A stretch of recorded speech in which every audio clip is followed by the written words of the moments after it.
That a salty piece of shit! I'll kill you all! Bakugou shouted as you stood leaning against the wall, watching as he punched and kicked the door. You were surprised it was still standing. Bakugou wasn't going easy. You knew he was ready to use his quirk and blow up the door himself. And turns out you were right. You saw his hands sparking up, so you took it upon yourself to step forward and press a hand to his shoulder. Calm down. He turned to face you with a snarl on his lips, his eyes twitching in anger. Look, as much as I want you to blow up the door so we can get out of here, bad idea.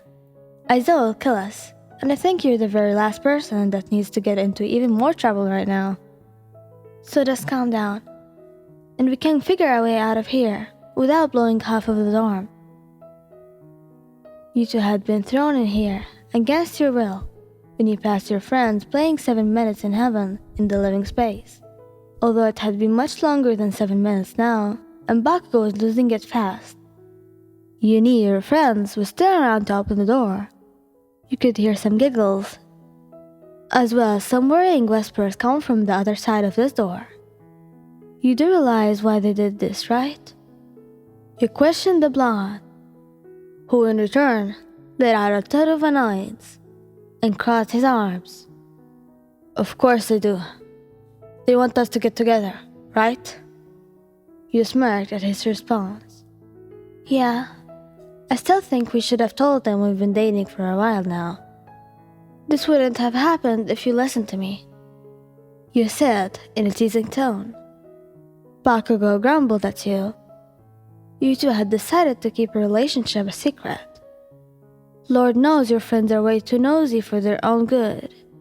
You love them to death, but if they found out you two were dating, they wouldn't shut up about it.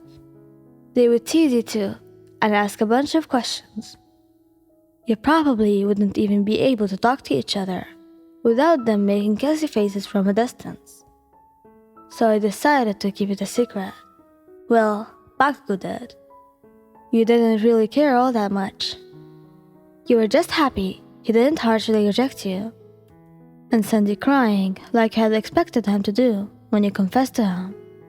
He actually got all soft on you when it happened, though it annoyed him to no end that he wasn't the first to confess to you.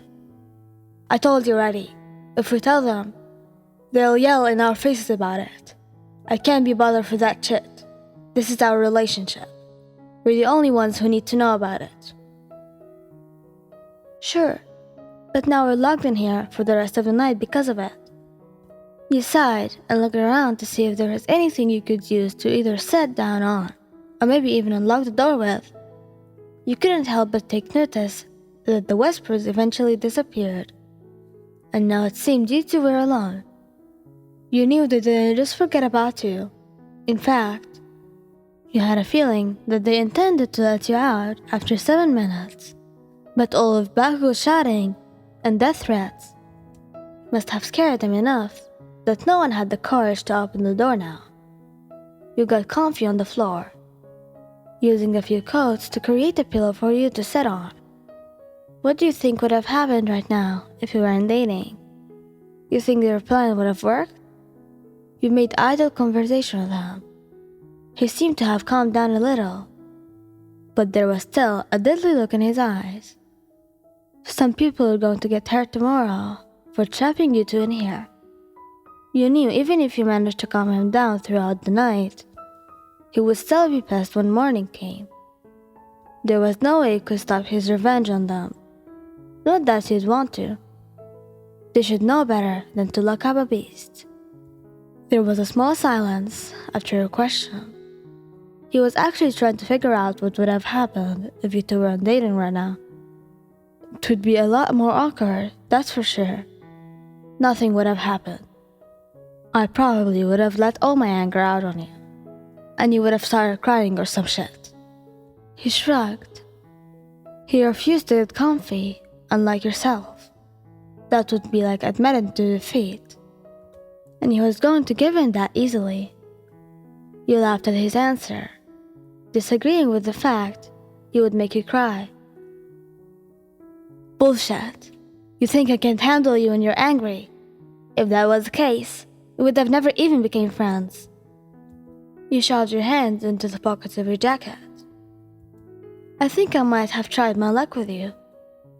It's not like you ever spent much time alone with me. It might have been the only chance I got to get you alone for a while. The hell are you talking about? You already did confess when you were alone. We spent more than enough time together. He argued, and you had to admit that was a good point. But it was only because you caught him walking alone to the dorms. It wasn't like you two had decided to spend time together. You just called it dumb luck. You caught him on his way back from class, when no one else was around. But it all worked out in the end. Well, I'll give it to you. You stood up, making your way over to him, and leaning back against the wall beside him. Ever since we started dating, you seem to tolerate me a lot more.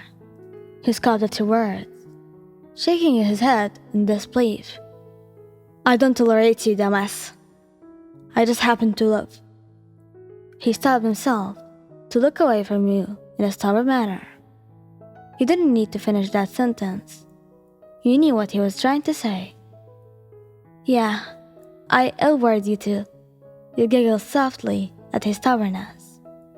You knew you couldn't say it out loud, but it was really cute when he blushed and turned away from you. It was like his own way of being shy. You two had only been dating a few weeks. He just wasn't ready to admit his feelings out loud. He seemed to struggle to say it. He had tried to, or at least, it had almost slipped out a few times, that he loved you. But he never finished the sentence. You never forced him to finish it either. You knew he wasn't ready to admit it out loud, and you were cool with that. You'd wait patiently, until the day he felt comfortable enough with you to say it. The two of you took the time being locked in here to talk and joke around with each other. You two were stuck in here for the rest of the night. Might as well make use of the time. Though, it only took a few more hours for your head to start falling to the side from drowsiness. Your words becoming more and more incoherent until they eventually came to a stop. Your head dropped onto Bakugou's shoulders. He didn't complain though. In fact, he wouldn't have it in any other way. He let you fall asleep against him. And when he knew for sure you were asleep, he pressed a kiss to your head and wrapped both of his arms tightly around your frame. He closed his eyes. Your scent was so soothing. It lulled him to sleep. He gave in to the sleep by placing his head onto your shoulder. And in a faint whisper, he breathed out the words, I love you, Ryan. When the morning rolled around, you both began to stir awake. When there was giggling and clicking sounds coming from the doorway. They're so cute. I've got to hand it to you, Mina. I didn't think it would really work. I've never seen Bakugou without a scowl on his face before. Yeah, he actually looks happy. Cuddling with Ryan. Your eyes blinked open slowly to see the Bakugou squad gathered around with shit-eating grins on their faces as they snapped pictures of you two and cooed over how cute this sight was.